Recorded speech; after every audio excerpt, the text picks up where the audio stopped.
The ancient texts from many different cultures say that it's an incredible privilege to be born in a precious human body and to live on this beautiful gem, this garden, this delight of a planet.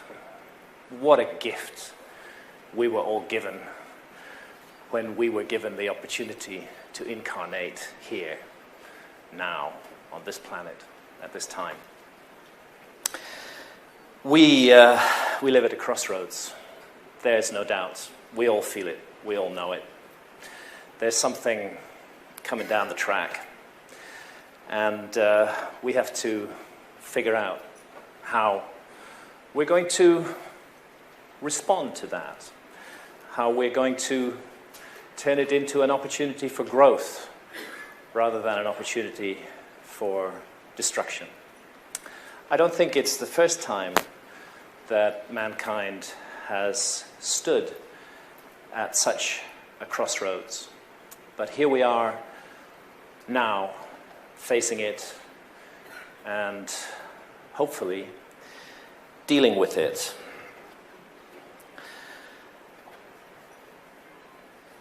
A precious opportunity which should not be wasted.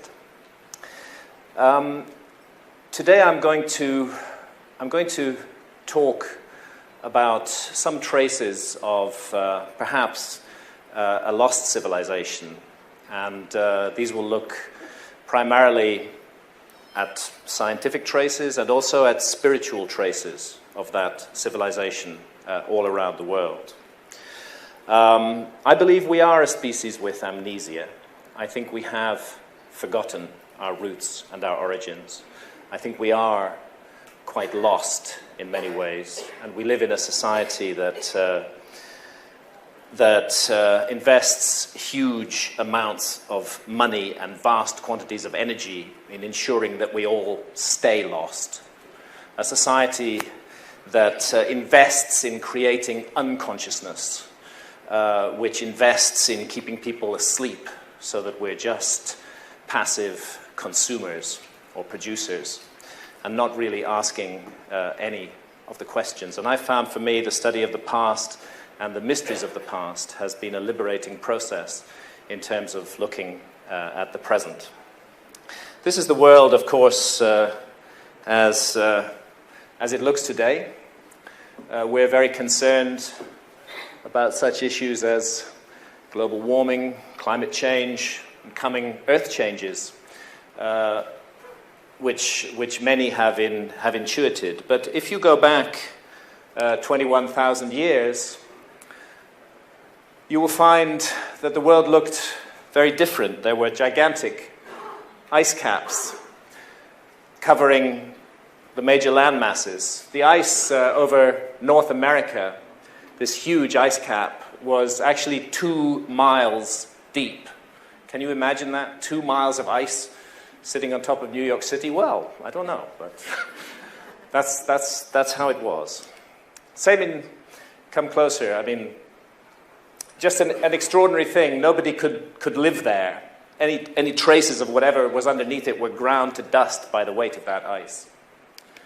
Europe, the same story, a gigantic ice cap, bigger than Antarctica, covering the whole of northern Europe, just an extraordinarily different world. This is our world today with its familiar contours and outlines, and this is the world at the end of the last, not the end, but at the last glacial maximum, 21,300 years ago. There was no Red Sea. There was no Arabian Gulf. The Indian coastline was greatly extended. Sri Lanka joined onto the tip. Southeast Asia was a whole continent that is now underwater, just reduced to the Malaysian peninsula and the Indonesian islands. Altogether, 10 million square miles of land were above water then that are underwater now. And 10 million square miles of land, that's the whole of Europe and China added together in terms of area. So this was a very serious change that took place in the Earth when we went from that to this. And it was a change which unfolded over a period of about 10,000 years, but sometimes it was extremely cataclysmic. It wasn't just a slow drip, drip, drip of the ice sheets. What would happen on top of those 2-mile-high ice caps is that you would get a gradual accumulation of meltwater in glacial lakes on top of the ice caps. And this would perhaps accumulate for 4,000 or 5,000 years before the boundaries surrounding it broke, and the huge explosion of water poured down off the ice caps, reaching speeds of 1,000 kilometers an hour, coming down, tearing over the land, destroying the landscape, rushing into the sea, and raising sea level. 30-foot, 40-foot rise in sea level overnight happened twice during the last ice age. You can imagine what a 30 or 40-foot rise in sea level would do to our civilization today if it were to happen overnight. I believe it would bring it instantly to an end. Now, we have traditions, myths, stories from all around the world of an all-destroying global flood. And the tendency of academics is to say that these stories are just... What happened was there was some little local flood, and the people in that area imaginatively elaborated it into a global flood. I don't think I need such an explanation when I know that there were global floods at the end of the last ice age, when the whole world was flooded again and again and again. And I do believe that the flood myths from all around the world, amongst which, of course, I include the story of Atlantis, are a memory of real events recorded in myth and tradition. It's rather interesting that Plato, who is the earliest surviving source for the story of Atlantis, tells us that he got it from his relative Solon, who in turn got it from the ancient Egyptians, and that they spoke of a time 9,000 years before the time of Solon. That's 9,600 BC, or 11,600 years before the present, when the wonderful civilization of Atlantis was destroyed in a single terrible day and a night by flooding and earthquakes. Academics think that Plato made it all up. But if Plato made it all up, it's extraordinary that he chose that date and that time, around 12,000 years ago, because that was absolutely at the peak of the meltdown of the last ice age, when there was indeed global flooding. The story is all over the world. In India, it's the story of Manu, the Indian Noah, rescued from the flood by Vishnu. In Greece, it's the story of Deucalion and Pyrrha. The same thing, a couple who regenerate mankind, surviving the flood, riding it out in a box that rides along the waves. The Maya, too, had this story of the end of the last world age and the whole Mayan concept of cyclical time, and what goes around, comes around, fits in with this very, very strongly. Here's the story of Noah from the Bible. And if you want to find the origins of the story of Noah, you need to go to Sumer, the land that is now Iraq, where the Epic of Gilgamesh, almost 5,000 years old, tells essentially the same story that is told in the Bible, of a warning. One man warned, the gods are angry with mankind, they're going to send a flood, you must save what you can. It's the story of Gilgamesh, the story of the Gilgamesh epic.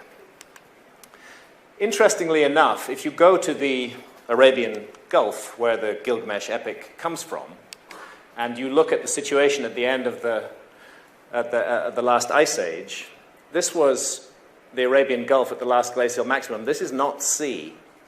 This is a river. This is the combined streams of the Tigris and the Euphrates running through the otherwise completely dry Arabian Gulf, which formed a kind of Garden of Eden It was one of the most wonderful places to live on Earth at that time, when most of the rest of the world was extremely arid and very inhospitable. And then, around 12,000 years ago, very, very quickly, the whole Arabian Gulf became flooded. So I think that if we see a flood story from that region talking of a global flood, it's pretty easy to understand where it came from. It came from what happened. It's a memory. It's not a myth. Australia, that's how it was at the last glacial maximum 21,000 years ago with that gigantic tip of Southeast Asia nearby. That's how it is today. And again, the Aborigines of Australia, who've been in Australia for 50,000 years, have myths and traditions of global floods. A great flood serpent which ate up the land. It's put into symbolic language, but again, it's a memory of what happened at the end of the Ice Age. Now, one of the things, when I first began to explore these mysteries 20 plus years ago now, one of the first things that struck me was what I call the mystery of the maps. That there are certain maps that have come down to us from antiquity which show the world not as it looks today, but as it looked during the last Ice Age. And whenever you look into the story of these maps, you find that they were copied from older source maps, typically between the 13th and 17th centuries. So the maps that we look at are relatively recent. They date from the 13th to the 17th centuries. But when you find their origins, you find that the map makers drew on many source maps which are no longer available to us. These ancient maps seem to record the world as it looked 15,000 years ago. This was the level of map-making technology in the 7th century in Spain, and indeed in the 13th century. These are called TO maps because of the shape. They're quite pretty, but you definitely would not want to navigate by them. They're really bad for navigation. Actually, east is up on these maps. This would be Jerusalem, the center of the world. This is the Mediterranean. Here's Spain. Here's North Africa. As I say, pretty but useless.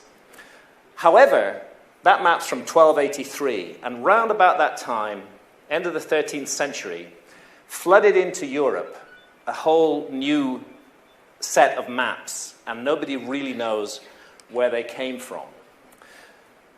Ptolemy's maps, we know of Ptolemy, of course, but he himself, 2,000 years ago, was drawing on earlier source maps when he created his maps. And those maps disappeared during the Dark Ages. They were preserved in monasteries, and they came to the attention of mariners at the end of the 13th century. They're not as good as modern maps, but they're very good, and you can navigate by them. Another mysterious group of maps appeared at that time, and these are the so-called Portolans, the Portolan cartographic tradition. This is the Pisan chart from 1280. It's the earliest surviving example. That's Italy there. You're coming into Spain and North Africa here, and the Holy Land there. What's remarkable about these maps is that they incorporate incredibly precise latitudes and longitudes. Now, latitude is a relatively easy thing to do, simply by measuring the height of the sun or stars above the horizon, but the pole star above the horizon specifically. But longitude requires technology. It requires a chronometer that can maintain accurate time as the Earth spins. And our civilization was not able to do longitude until the late 18th century. And that's why many mariners, before the longitude problem was cracked, would end up bumping into coastlines that they didn't expect to be there because they'd done their calculations wrong. But weirdly, in these older maps, highly accurate longitudes. How do we explain that other than as a heritage from an earlier map-making tradition? Charles Hapgood, his work on the maps of the ancient sea kings is really the best source on this material. And he's suggesting that the Portolan tradition came through a predecessor of Ptolemy, Marinus of Tyre, perhaps through Ptolemy, stored in the Library of Alexandria. When the Library of Alexandria was burned down, some of those maps went to Constantinople. Crusaders went into Constantinople and took away some of those maps and reintroduced them to the world. That's roughly the suggestion here. I think everybody's heard of the Piri Reis map, which is a Portolan map. And here we see South America's east coast, to be compared there, the west coast of Africa, and down here at the very southern tip of South America, a continuous landmass that appears to be Antarctica on a map dating from 1513. And it's really a puzzle if you find Antarctica on maps from the 16th century, because our civilization didn't discover Antarctica until the early 19th century. Here's Antarctica as it looks today, and here's Antarctica as it looked around the year 1800 in this map from Russia, which shows no Antarctica at all. And it's not there because we haven't discovered it in 1800. We didn't discover it until 1818.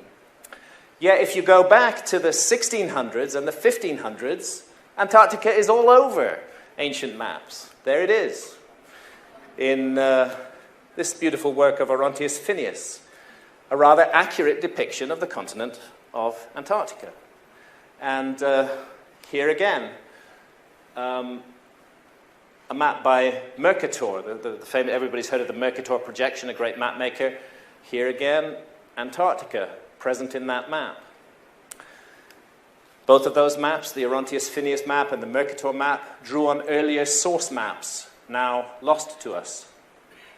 Is it possible that those earlier source maps may go back to an earlier civilization, one that had the technology to explore the entire globe, to map it mathematically in a way that we can recognize today as highly sophisticated, because that's what these maps seem to show. Here's one of those Ptolemaic maps, not quite so good as the Portolans, but still pretty good, and interesting, really, to look at Southeast Asia and how Southeast Asia is represented in this huge landmass here, and to compare that with, well, there's Southeast Asia today. There it is on that map, and here's how it looked 21,300 years ago. And I find a really remarkable similarity between what the geologists now tell us Southeast Asia looked like 21,000 years ago and what it looks like on this map, even with the tip of the Australian landmass coming into the image right there.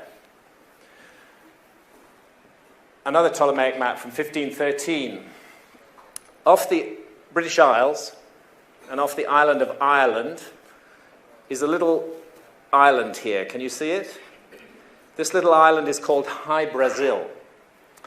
Lots of people believed in the existence of High Brazil. I know personally of 2 expeditions that were sent out from Bristol, which is a town very near where I live, to look for High Brazil. But they couldn't find it because they didn't need a ship to find it. They needed a time machine. You have to go back 13,000 years to find High Brazil. And that's where it was. The geology shows us quite clearly with lower sea levels at that time, this landmass was exposed around 13,000 years ago, the landmass that is shown on that map. And let's go back to the Piri Reis map again. On it, right up here, there's an island which doesn't exist. Not today, anyway. And on that island, there's these curious stones side by side. Do you see them there? That island is in exactly the place where Bimini is today. And underwater off Bimini is the famous Bimini Road. I think that that's what's shown on this image here, how it looked before it was flooded at the end of the Ice Age. Now, If we are looking at the faint fingerprints and traces of a lost civilization that explored and mapped the world more than 13,000 years ago, what other traces are there? Well, I wrote a whole book about this called Fingerprints of the Gods, so you'll find it all in there. But I want to concentrate on the spiritual side of things, because there is an astonishing spiritual continuity all around the world. And I'm going to speak of it today with specific focus to ancient Egypt, but also with a secondary focus on Cambodia. Again, the Piri-Reis map. It actually turns out to be drawn on a very modern projection, which is an azimuthal equidistant projection, and it's based on Cairo, where Giza is, where the pyramids of Giza are. So this seems a good opportunity to go to Giza. And here we find the majestic, the incredible, the mysterious Great Sphinx, speaking to us in riddles down the ages, this beautiful and majestic monument. And the pyramids themselves. My wife Santha took all of these photographs. She and I have been privileged to visit Egypt times beyond counting. There is something truly magical and mysterious about that site. It is a very special place on the world. It isn't the only special place, but it is extraordinarily special, and it touches the soul, and it touches something deep in us, and I believe that's because it was designed to do that. The three great pyramids of Giza standing there in the desert like three stars brought down to earth. Now, one thing about the Great Pyramid you can tell immediately, even though you might not know anything else, is that astronomy was involved in creating it. The Great Pyramid is stunningly accurately aligned to true north, south, east, and west. It's actually within 3/60ths of a single degree of true north. And that is an incredible, accurate alignment, especially when you're dealing with a monument with a footprint of 13 acres. It would be very hard to do it today. We probably could do it, but it would be difficult. And the architect would want to know why. I mean, why do you want to do that? We can build you this amazing, huge monument, but must it really be within 3/60ths of a single degree of true north? That's making the problem really, really huge.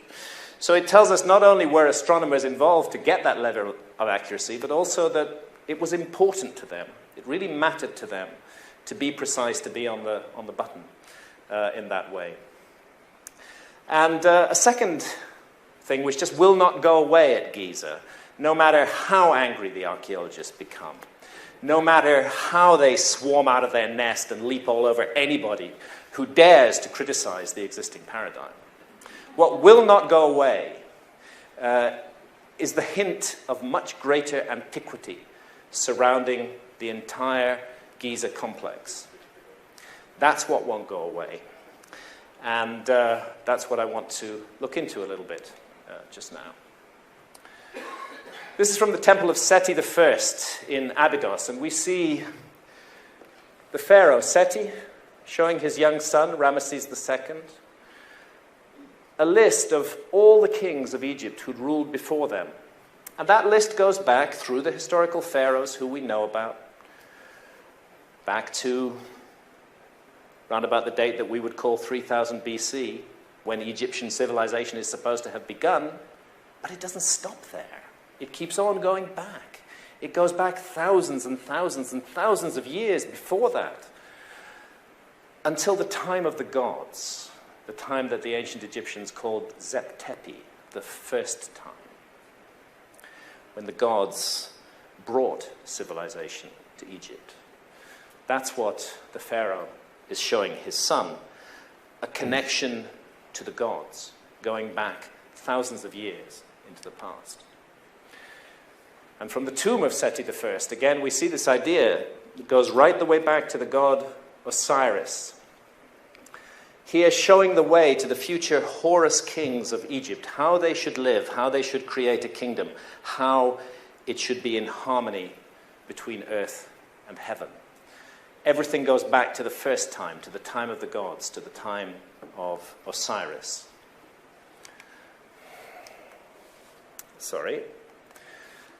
Temple of Horus at Edfu. Horus is the son of Osiris in the traditions of the ancient Egyptians.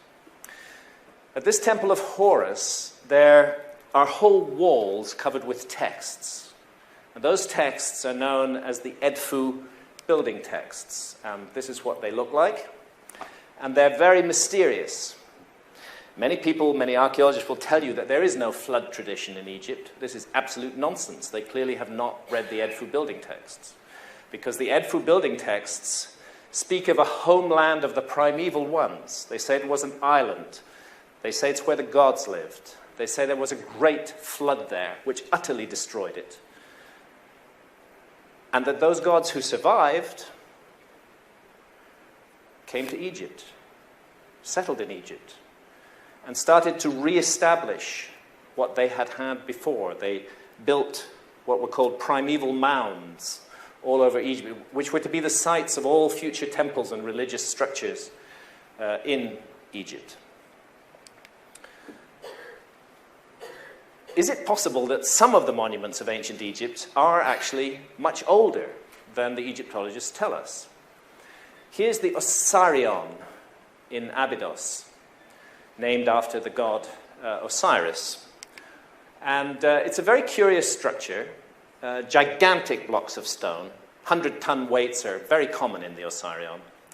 And weirdly, it's close to 100 feet lower than the nearby temple of Seti I. Now, Egyptologists attribute this monument to Seti I. But it actually appears to have been built at a much earlier phase.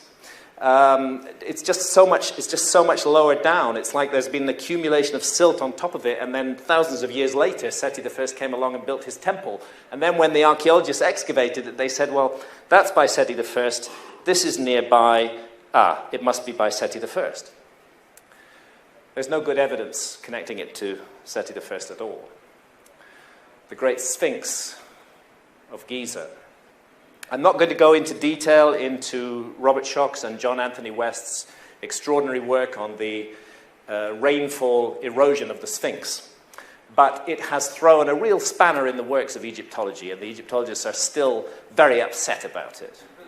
You know, how dare a geologist suggest that the Sphinx actually might be thousands of years older than it's supposed to be, because that is what Schoch and West are suggesting, that these erosion patterns in the trench surrounding the Sphinx, which we would have seen on the body of the Sphinx too if it had not been restored again and again down the ages, that this erosion pattern can only be caused by exposure to thousands of years of heavy, heavy rainfall. And no such rainfall fell in Egypt in 2500 BC when the Sphinx is supposed to have been built. You have to go back to the end of the last ice age to find that massive precipitation that could have caused this level of weathering in Egypt. And these extraordinary temples that stand in front of the Sphinx were created from the limestone that was quarried out around the body of the Sphinx to create the body. Therefore, they are as old as the Sphinx. If the Sphinx is 12,000 years old, then so are these temples. And these temples, like mighty memorials of a forgotten past, are really hard to explain. There are blocks of stone, again, in the range of 100 tons in these temples, and they just have been built up as though it's an easy thing to do, as though it's easy to manipulate 100-ton blocks of stone. Now, the three great pyramids standing above the modern city of Cairo. That atmosphere of strangeness and mystery cannot be escaped. Let's take a quick flight around the great pyramids of Giza. We're looking from the east side here over the village of Nazlet al-Saman, the great pyramid of Khafren, supposedly, the pyramid of Menkaure. We'll come around again, swinging around to the west side now. This is the north face of the Great Pyramid, the second pyramid, the third pyramid. Can you see the Sphinx, by the way? This is the Sphinx down here. The Sphinx is 270 feet long and 80 feet high, but it's dwarfed by the pyramids. It almost disappears from view. And here's the Valley of the Nile, off to the east. So let's just come in closer and closer to these amazing monuments. The top of the Great Pyramid, 480 feet above the ground, a flattened area on top of the Great Pyramid there. And there I am, on top of the Great Pyramid. Now, I'm not showing this picture for, well, that's how I used to look in those days. Ah, sweet bird of youth. How quickly does she fly? We climbed up the southwest face there, the southwest corner. And actually, I've climbed the Great Pyramid 5 times. 3 of the climbs were legal, and 2 were illegal. This was one of the illegal climbs. And on one of the climbs, when I had more time, because I was up there legally and the police weren't going to arrest me, Santa and we spent some time looking around at the graffiti on top of the Great Pyramid. It's astonishing. There's graffiti going back hundreds of years up there. Even Mercator, that map maker, he left his graffiti up there. Loads of people have been climbing the Great Pyramid and leaving their graffiti. Including, I found, and this was an astonishing moment for me, one step down, just behind me there, is a piece of graffiti that says, P. Hancock, April 5th, 1916. My grandfather was called Philip Hancock. He was in Egypt in 1916. After we got down off the pyramid, I called my dad, he was still alive then, and asked him to look at my grandfather's diary. What did he say for the date of April 5th, 1916? One single line: climbed the Great Pyramid today.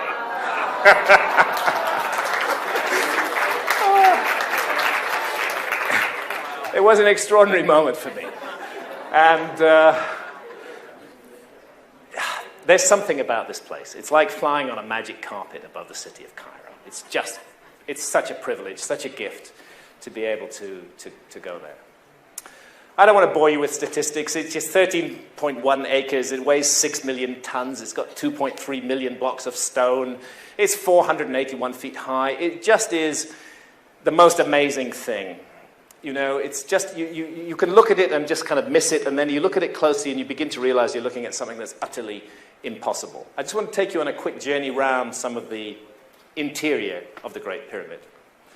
I think we'll start down here in the so-called subterranean chamber, which is 600 feet vertically beneath the apex of the pyramid and about 100 feet beneath the base.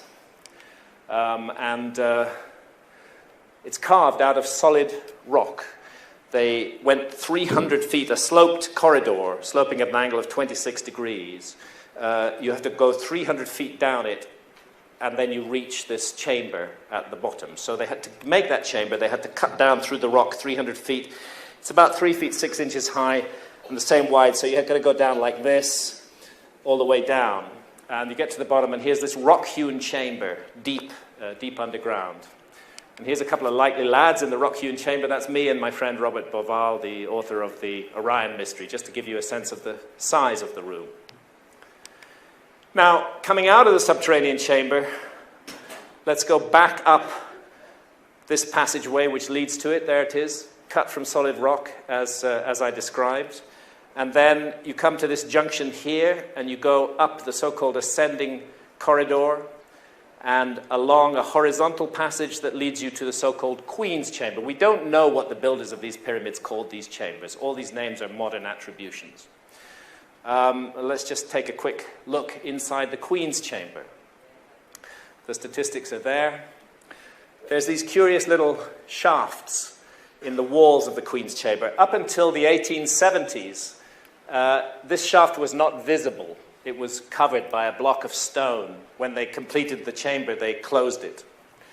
But a British Freemason called Wayman Dixon, who'd noticed that there were shafts in the chamber above, the King's Chamber, wondered if there might be shafts in the Queen's Chamber, and he went around tapping the walls. And he found these hollow points, cut out the stone, and sure enough, there's these shafts. And my friend Rόμπερτ Μπόβαλ has established the astronomical connections of these shafts. That the Queen's Chamber shafts point, the southern shaft, this one, points to Sirius, and the northern shaft points to Beta Ursa Minor. Very curious thing, especially since these shafts actually do not exit on the outside of the pyramid. The ones from the King's Chamber do, but these ones don't. And back in 1993, a German robotics engineer, Rudolf Gantenbrink, sent a little robot up that shaft, and 165 feet up the shaft, the robot came to this door with two metal handles. Rudolf Gantenbrink was immediately banned from doing any further work in Egypt and was sent away. The project was taken over by the Egyptian government. Some years later, Zahi Hawass sent another robot up the shaft with a mission to drill through that door and find out what was on the other side. And there we go. There's the drill. There's the door. There's the hole that they made. You know what they found on the other side? A space and another door. It's like an invitation. Search me. The pyramid is saying, search me, but I'm not going to make it easy for you. You're really going to have to figure this thing out. We still don't know what's at the end of that shaft.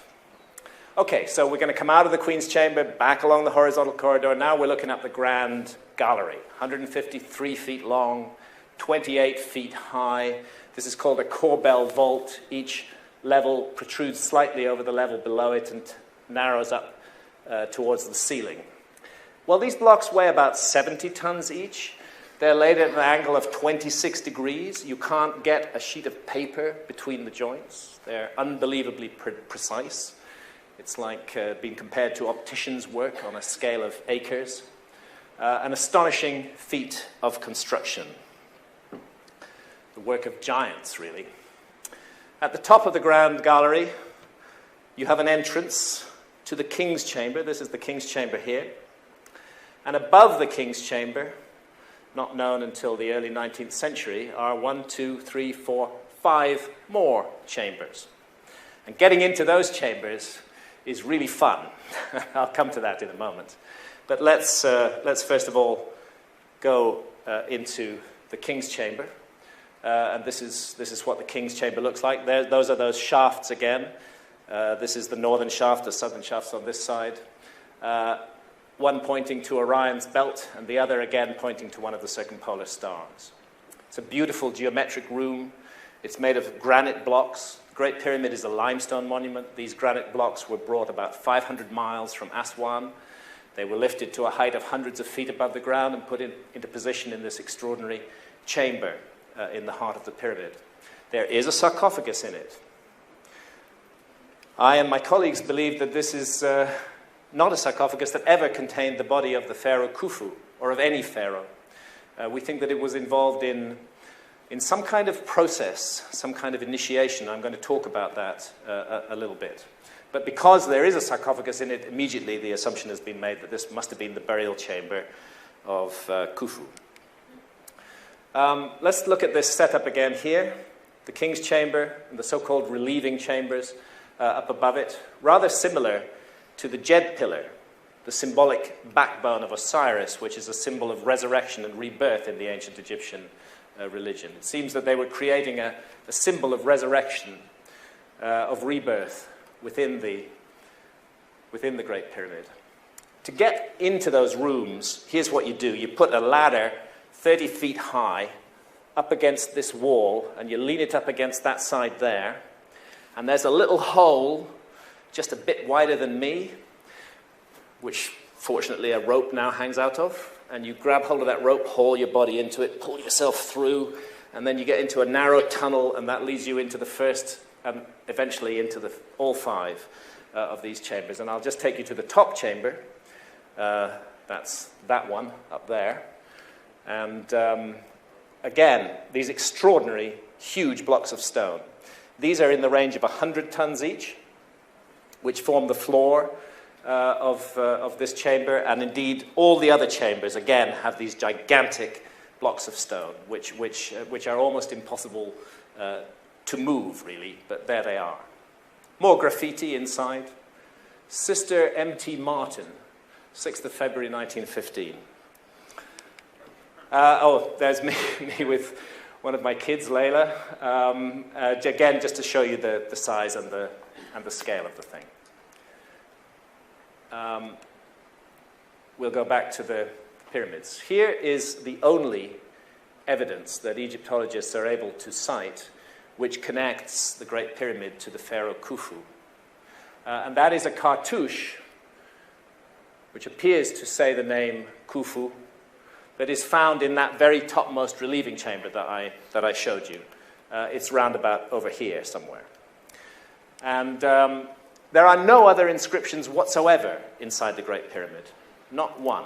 But this graffiti, as it's referred to, is supposed to be what's called a quarry mark that was put on the blocks by the gangs of construction workers who were quarrying out the blocks that would be built into the Great Pyramid. And they said, this is Khufu's block, or something like that.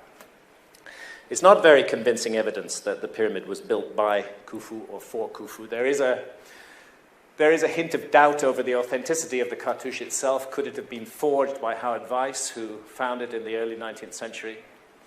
But one thing's for sure, if Khufu was the builder of the pyramid, he had a pretty small ego for such a big monument. This is the only statue of Khufu that's ever survived. It's about 2 inches high.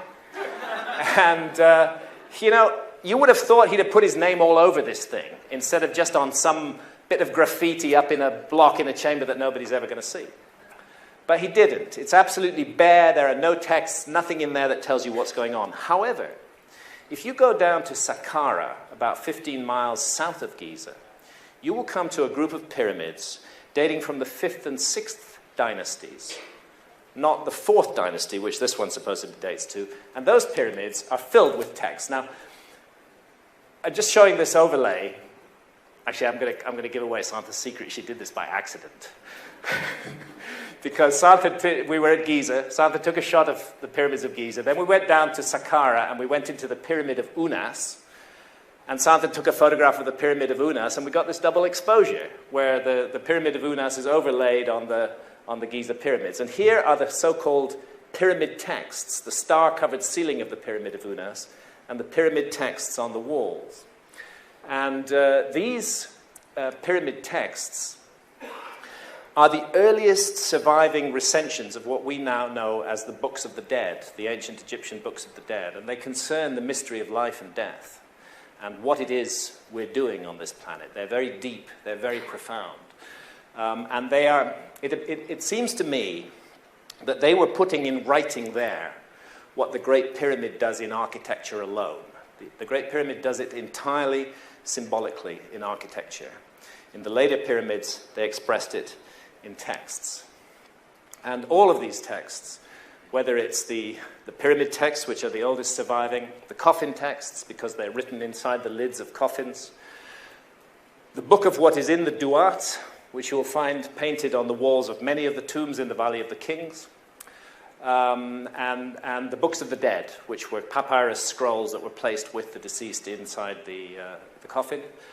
All of these seek to prepare us for the journey that the ancient Egyptians believed that we will face, that we will confront on our own deaths. And the ancient Egyptians regarded the issue of life and death as extremely important. Our civilization kind of avoids the subject of death, really.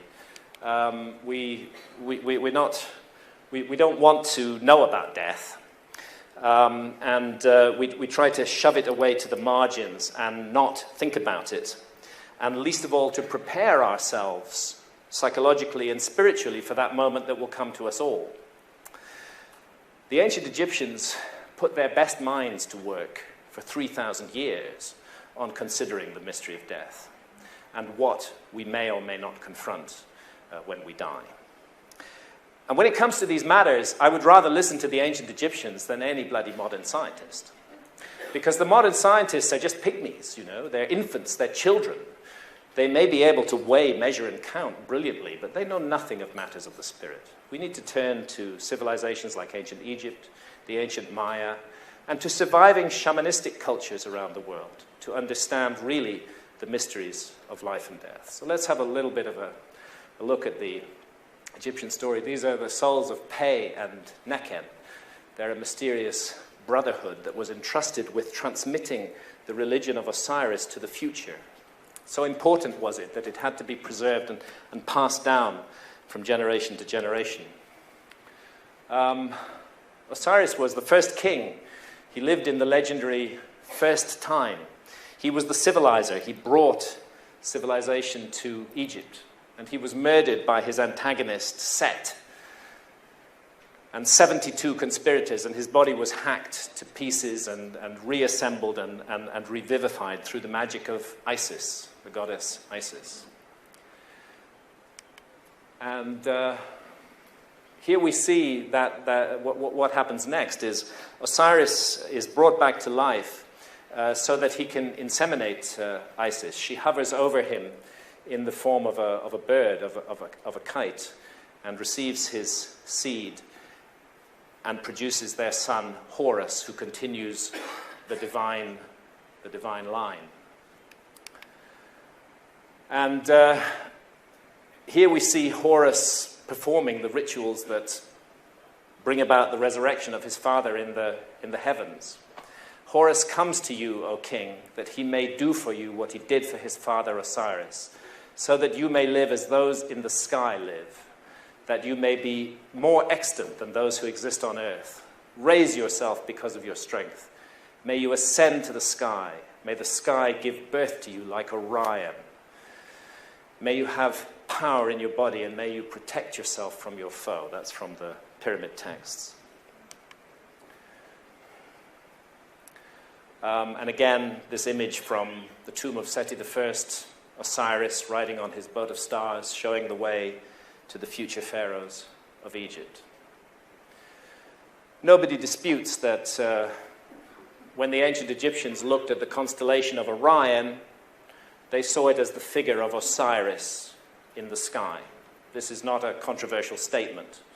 Orion ruled over the celestial afterlife kingdom of the Duat, and the Duat had very specific astronomical coordinates roughly between the constellation of Orion and Leo, and divided by the great river, the Milky Way, which the ancient Egyptians called the Winding Waterway. And again, all of this is laid out in the books. A lot of this is the work of Rόμπερτ Μπόβαλ. He and I worked together on the message of the Sphinx. When you look at the layout of the pyramids on the ground, of course, everybody in this room is familiar with the Orion correlation theory, Rόμπερτ Μπόβαλ's extraordinary discovery, which has really revolutionized our understanding of Egypt. You find that the three pyramids are representing the three stars of Orion's belt. The Nile is just right for the Milky Way. I'm not suggesting that the ancient Egyptians built the Nile. I'm suggesting that Giza was put where it was because the Nile was there, and it happened to reflect a celestial item that they wanted to draw down. And then we have this lion-bodied monument and constellation of Leo, which I'm going to speak about a bit later. So Osiris ruled in the first time, and we shouldn't be surprised that the astronomical layout contains hints of very ancient origins, and I'll come back to those in a moment. I want to talk about the journey through the Duat, this strange parallel realm, which is at once a place in the heavens and also a kind of underworld with narrow corridors and passageways and strange chambers that you find yourselves in, and monsters and demons, and you have to be prepared for every challenge that you will face there. In fact, that was what your life was for.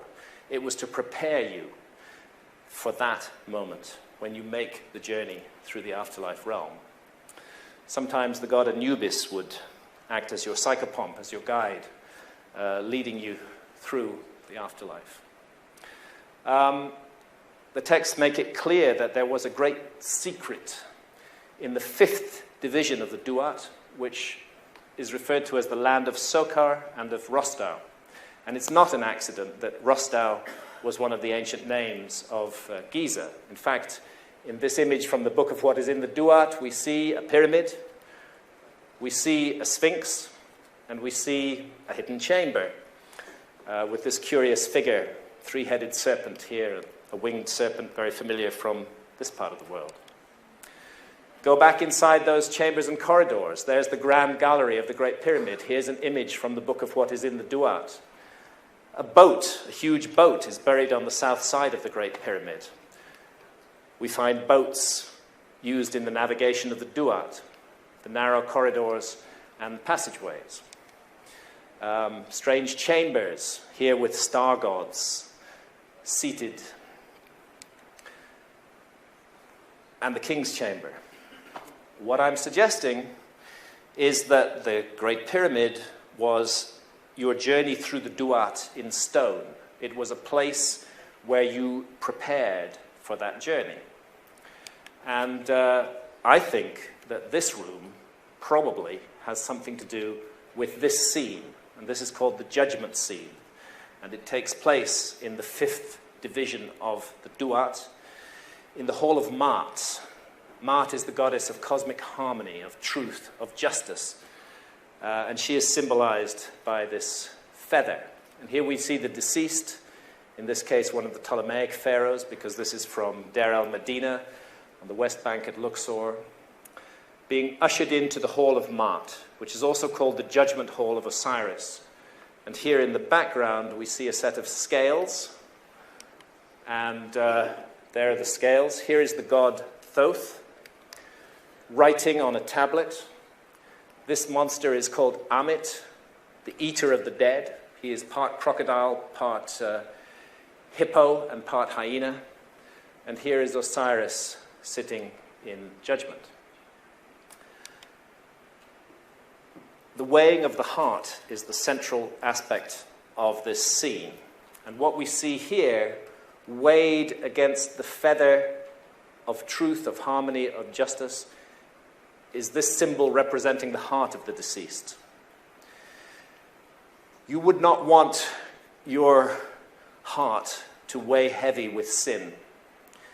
You would not want that to happen because then you might have to face the eater of the dead, and you definitely don't want to do that.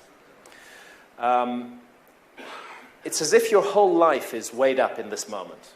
These figures here are amongst the 42 assessors in the Judgment Hall of Osiris. They ask you questions. Did you kill? Did you steal? Actually, all the 10 Commandments are there, and another 30 as well. And you're supposed to be able to answer all of them, no, I didn't do that. You're supposed to be able to answer in the negative. But so this is moral behavior. But there's a sense that the judgment of moral behavior in the ancient Egyptian judgment scene is only part of the story, as though it's necessary to lead a good life, but not sufficient. It's not alone enough just to lead a good life. It's as though these texts, these ideas are recognizing what I said at the beginning, that comes down to us from many ancient traditions, that it's a precious gift to be born in a human body. And the question that's being asked of you there not only is, did you behave morally and decently towards your fellow humans, but also, did you use that opportunity? You were given an opportunity. Did you use it well? Did you live? Did you really live that life that you were given? Or did you waste it away? That's the second aspect of the judgment scene, and the more difficult and the more complex one. So, Thoth records the verdict. If your heart outweighed the feather, if your life was lived inflicting misery and cruelty and pain on others, if your spiritual potential was utterly frittered away and wasted, this is what you would face. Annihilation, never to be born again, never to come back.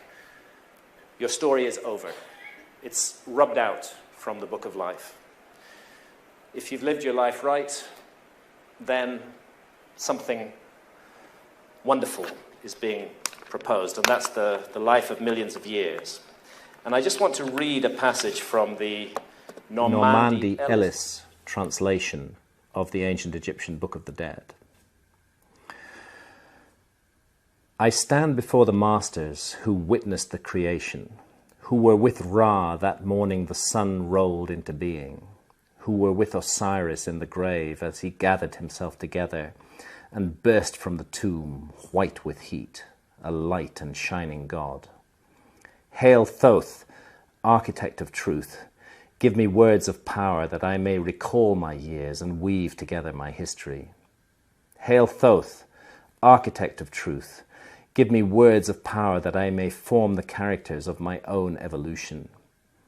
I stand before the masters who witnessed the generation, who were the authors of their own forms, who rolled into being, who walked the dark, circuitous passageways of their own becoming, who saw with their own eyes their destinies and the shapes of things to come.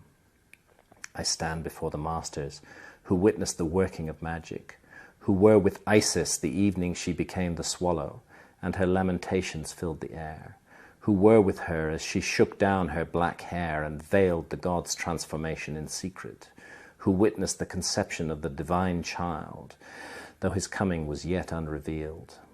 Hail Thoth, architect of truth, give me words of power that when I speak the life of a man, I may give his story meaning. I stand before the masters who know the histories of the dead, who decide what tales to hear again, who judge the books of lives as either full or empty, who are themselves authors of truth, and they are Isis and Osiris, the divine intelligences. And when the story is written, and the end is good, and the soul of a man is perfected, with a shout they lift him into heaven. Hail Thoth, architect of truth, give me words of power that I may complete my story and begin life anew. I stand before the masters who witnessed the transformation of the body of a man into the body and spirit, who were witnesses to the resurrection when the corpse of Osiris entered the mountain and the soul of Osiris walked out shining. He gathered his heel and his leg, he gathered his arms and his backbones, he gathered the dreams crackling inside the dark cave of his skull. He knitted himself together in secret. He came forth from death, a shining thing, his face white with heat. Perhaps these monuments formed a sacred landscape in which the afterlife journey was prepared to, the ultimate goal of joining Osiris in the sky, winning the life of millions of years. It's part of an ancient spiritual system, and what it celebrated and nurtured above all else was the gift of life. And yes, the ancient Egyptians sought immortal life, but they did not take it for granted. Here is Thoth writing the name of Ramesses II on the tree of life, the life of millions of years. If you ask the ancient Egyptians where this religion came from, they tell you it came from the gods. In Zep-Tepi, the first time, when the gods came to Egypt. And here's the second pyramid on the equinox, on the spring equinox. You can see the shadow. It's like a gnomon, shadow running absolutely due west. Clues as to when the first time might have been are actually contained in the monuments themselves, and they require us to understand a little bit about a complicated astronomical phenomenon called the precession of the equinoxes. It's accepted that the ancient Egyptians had pretty good observational astronomy, but most mainstream astronomers today would absolutely reject the notion that the ancient Egyptians had any knowledge at all of the precession of the equinoxes. Certainly, astronomy in ancient Egypt was a spiritual rather than a scientific pursuit. There's no doubt about that. I mean, the second shrine of Tutankhamun is particularly interesting in this respect. You can see these initiates connected through the third eye to a star in the sky. It's somehow as though the study of the heavens is part of our fulfilling ourselves as individuals on this planet. But precession of the equinoxes, no, the scholars say they couldn't possibly have known that. It's a process that we think is caused by the pull of the sun and the moon on the Earth. It causes the Earth to wobble like a top, which is slowing down, and that wobble takes 26,000 years, actually 25,920 years to complete one great cycle. And it unfolds at the rate of 1 degree every 72 years. Each of the 12 constellations of the zodiac gets 30 degrees along the ecliptic, the path of the sun, and the precession runs in the opposite direction to the normal direction of the zodiac. It goes backwards. It's precessing backwards. You have roughly 2,160 years in each house of the zodiac, and these are thought to define the age. So this is why we say we live in the dawning of the age of Aquarius, because in our time, the sun is moving out of Pisces on the spring equinox and moving into Aquarius. It isn't quite there yet. We're not in the age of Aquarius. We're perhaps not even on the cusp. Another 100, 200 years, and we'll be much closer to the beginning of the age of Aquarius than we are today.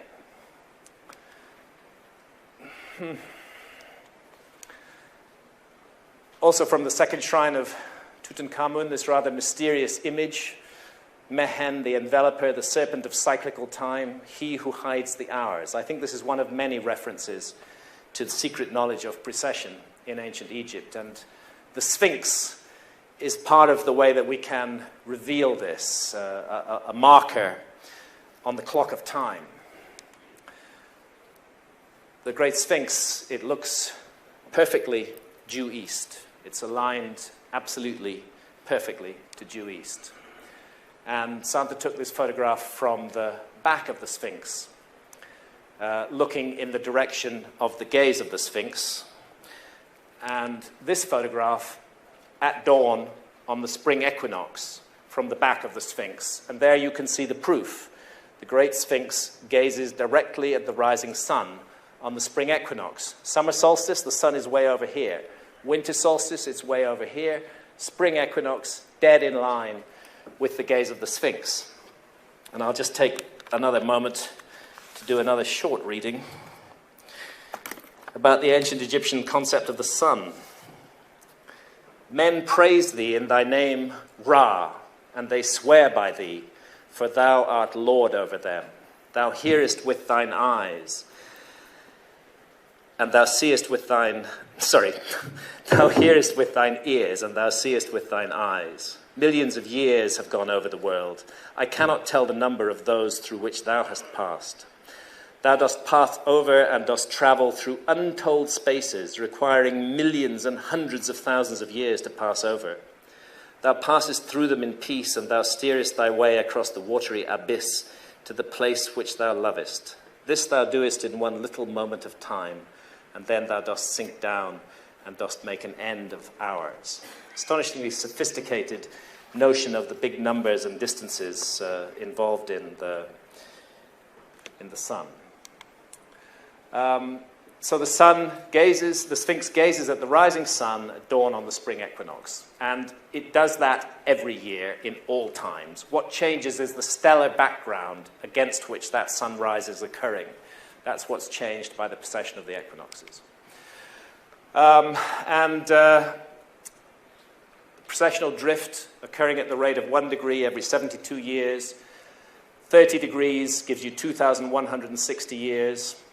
The whole process, 12 houses of the zodiac, takes you 25,920 years. And using the science of precession, looking at the monuments of Giza, I can tell you that this diagram on the ground, the Sphinx and the three great pyramids, maps the sky not as it looked in 2,500 BC, but as it looked in 10,500 BC. 12,500 years ago, when the constellation of Leo housed the sun on the spring equinox, and the great Sphinx gazed at her celestial counterpart in the heavens, the Milky Way and the Nile, the 3 stars of Orion's belt and the pyramid. Very strange, this.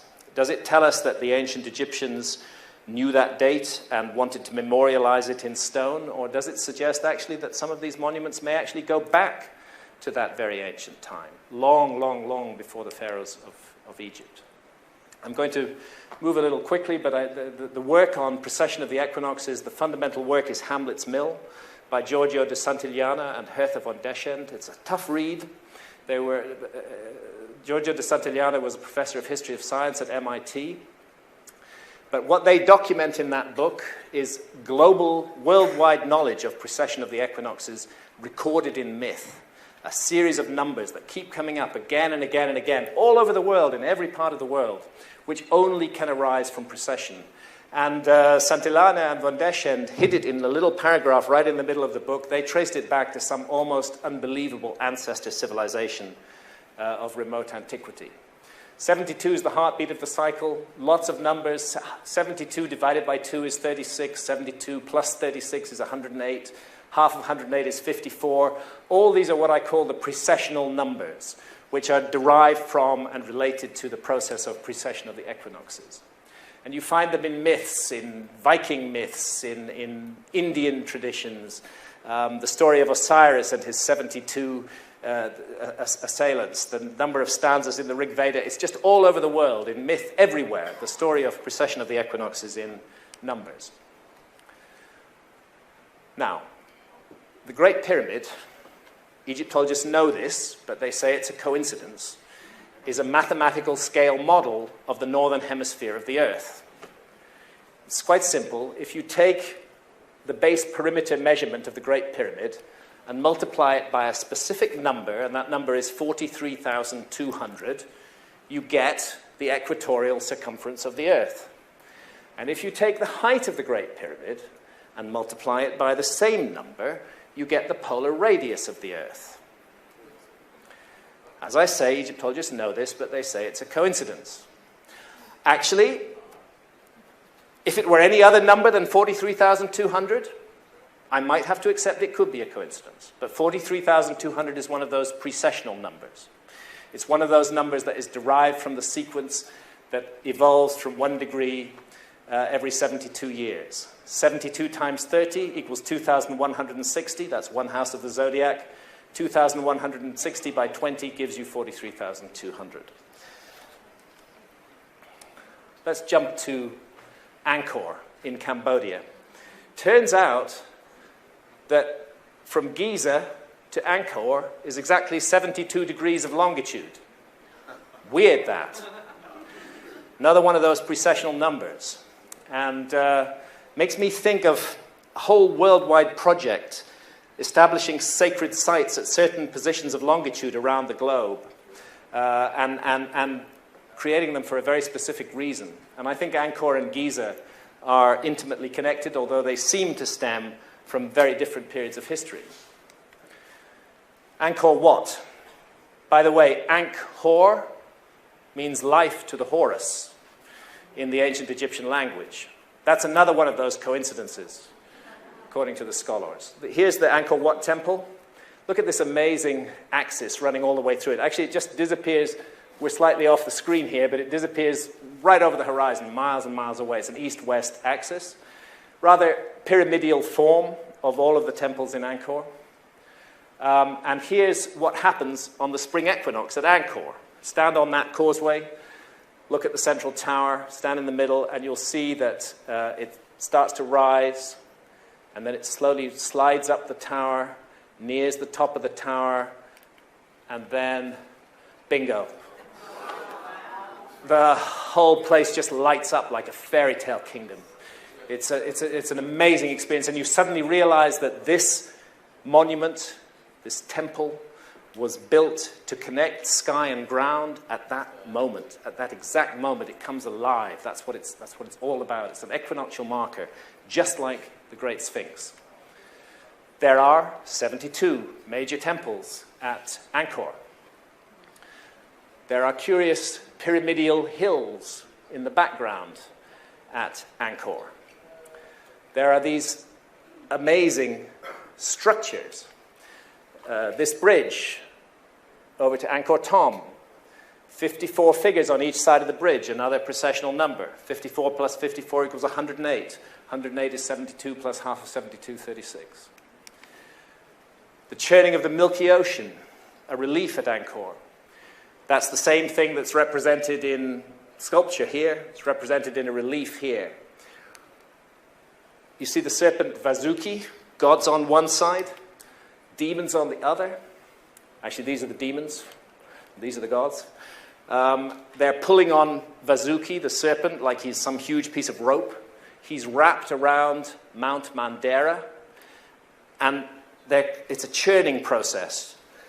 And they're whipping up the Milky Ocean, and they're churning Amrita, the elixir of immortality, the very same gift that is sought by the ancient Egyptians. That's what's produced by this churning of the Milky Ocean.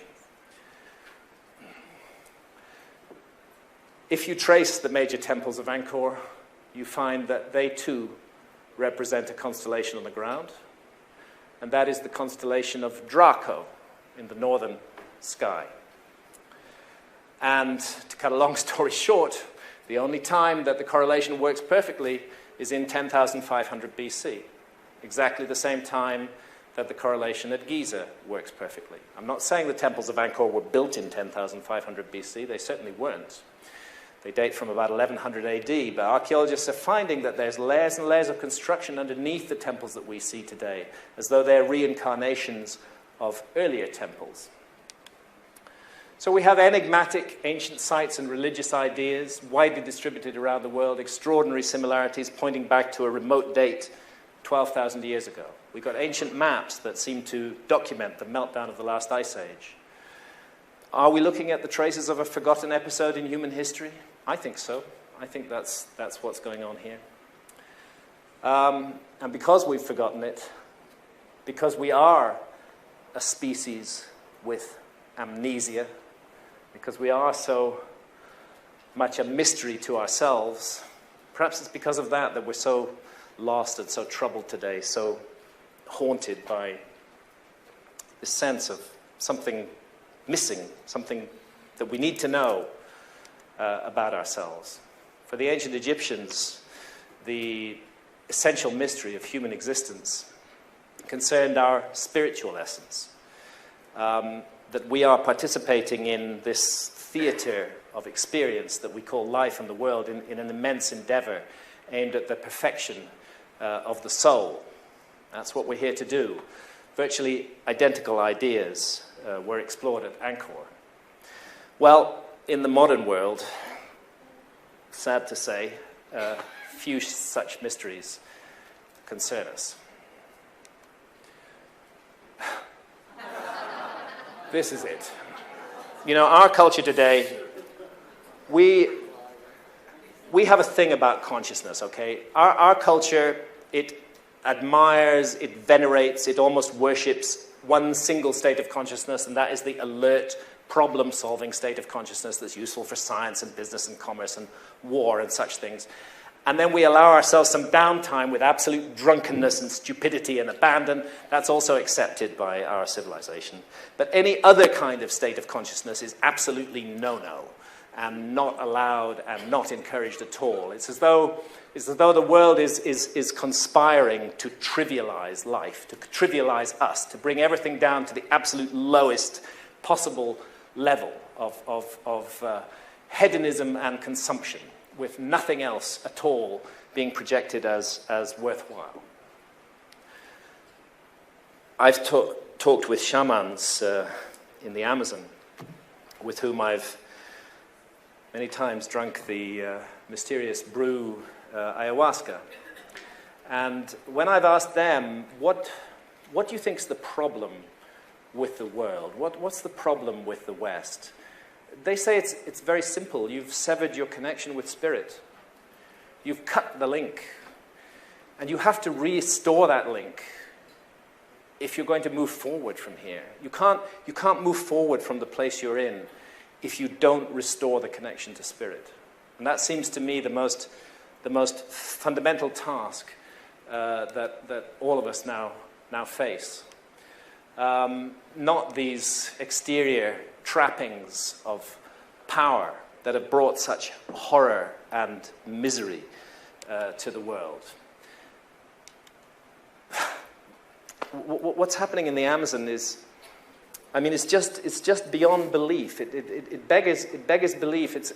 It almost makes you suspect that some kind of demonic force is at work in the world. That we would take literally the lungs of the planet and just hack them to pieces. That we cut down old-growth rainforest, the most extraordinary resource of biodiversity on the planet, 155,000 different species of plants and trees, and replace them with soybean farms. You know, soybean farms which will only be functional for 10 years because rainforest soils are not very fertile. They're made fertile by the constant fall of leaves. Soybean farms to feed cattle so we can eat hamburgers. What a bad deal we're getting, you know, from this whole thing. It's very, very crazy. I did a back-of-an-envelope calculation. 6 months' expenditure in Iraq at its height would have solved the problem of the Amazon forever. But we can't make that choice, you know. We can't say to the people of the Amazon, we recognize that you have an incredibly precious and irreplaceable resource. We would like to take away your economic problems. Please just look after that resource for us. We seem incapable of doing that. We can spend that kind of money on wars, but we can't spend it on saving the most majestic natural resource on the planet. I'm going to close with a reading from the Hermetica, from the Hermetic texts. Hermes was the Greek version of the ancient Egyptian god Thoth. The Romans knew him as Mercury. And in a dialogue, the Hermetica, many of them are dialogues between Thoth, Hermes, and various pupils of his. And in one called the Asclepius, a lament is presented. And it's like a prophecy. It's a bit like the Mayan prophecy. Egypt seems to stand as a metaphor for the whole world in this. And to my mind, for the world in our time, this lament, this prophecy is speaking directly to us. So it's Hermes speaking. And he's saying to Asclepius this: do you know, Asclepius, that Egypt is an image of heaven? Or to speak more exactly, in Egypt, all the operations of the powers which rule and work in heaven are present in the earth below. In fact, it should be said that the whole cosmos dwells in this our land, as in a sanctuary. And yet, since it is fitting that wise men should have knowledge of all events before they come to pass, you must not be left in ignorance of what I will now tell you. There will come a time when it will have been in vain that Egyptians have honored the Godhead with heartfelt piety and service, and all our holy worship will be fruitless and ineffectual. The gods will return from earth to heaven. Egypt will be forsaken, and the land which was once the home of religion will be left desolate, bereft of the presence of its deities. O Egypt, Egypt, of thy religion nothing will remain but an empty tale, which thine own children in time to come will not believe. Nothing will be left but graven words, and only the stones will tell of thy piety. And in that day men will be weary of life, and they will cease to think the universe worthy of reverent wonder and worship. They will no longer love this world around us, this incomparable work of God, this glorious structure which he has built, this sum of good made up of many diverse forms, this instrument whereby the will of God operates in that which he has made, ungrudgingly favoring man's welfare, this combination and accumulation of all the manifold things that call forth the veneration, praise, and love of the beholder. Darkness will be preferred to light, and death will be thought more profitable than life. No one will raise his eyes to heaven. The pious will be deemed insane, the impious wise, the madman will be thought a brave man, and the wicked will be esteemed as good. As for the soul, and the belief that it is immortal by nature or may hope to attain to immortality, as I have taught you, all this they will mock, and even persuade themselves that it is false. No word of reverence or piety, no utterance worthy of heaven will be heard or believed. And so the gods will depart from mankind, a grievous thing, and only evil angels will remain, who will mingle with men and drive the poor wretches into all manner of reckless crime, into wars and robberies and frauds and all things hostile to the nature of the soul. Then will the earth tremble, and the sea bear no ships. Heaven will not support the stars in their orbits. All voices of the gods will be forced into silence. The fruits of the earth will rot. The soil will turn barren, and the very air will sicken with sullen stagnation. All things will be disordered and awry. All good will disappear. But when all this has befallen Asclepius, then God, the creator of all things, will look on that which has come to pass and will stop the disorder by the counterforce of his will, which is the good. He will call back to the right path those who have gone astray. He will cleanse the world of evil, washing it away with floods, burning it out with the fiercest fire, and expelling it with war and pestilence. And thus he will bring back his world to its former aspect, so that the cosmos will once more be deemed worthy of worship and wondering reverence. And God, the maker and maintainer of the mighty fabric, will be adored by the men of that day with continuous songs of praise and blessing. Such is the new birth of the cosmos. It is a making again of all things good, a holy and awe-inspiring restoration of all nature, and it is wrought inside the process of time by the eternal will of the Creator. I don't know whether we're going to face some terrible global catastrophe in 2012 or not. I certainly hope not. I hope it will not come down to misery and horror and awful, awful things. There's enough of that in the world already. But I do remember what all the ancient texts say. There isn't a single flood myth, there isn't a single story of the destruction of past civilizations that don't implicate humanity in the story somewhere. Our own behavior and what we do is part of what we're bringing down on the world right now.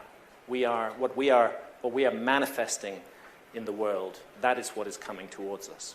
We are the authors of this thing, and we can change the story if we want to change it. I firmly believe that. This is the moment of crossroads that we stand at. None of us can effect changes on a macro level. It's impossible to do so. But we can make changes on a micro level. We can make changes in our own lives. We can make changes in our immediate surroundings. Changes for the better. Changes driven by love and by hope. I'm a deeply flawed human being. I have tremendously bad habits and lots of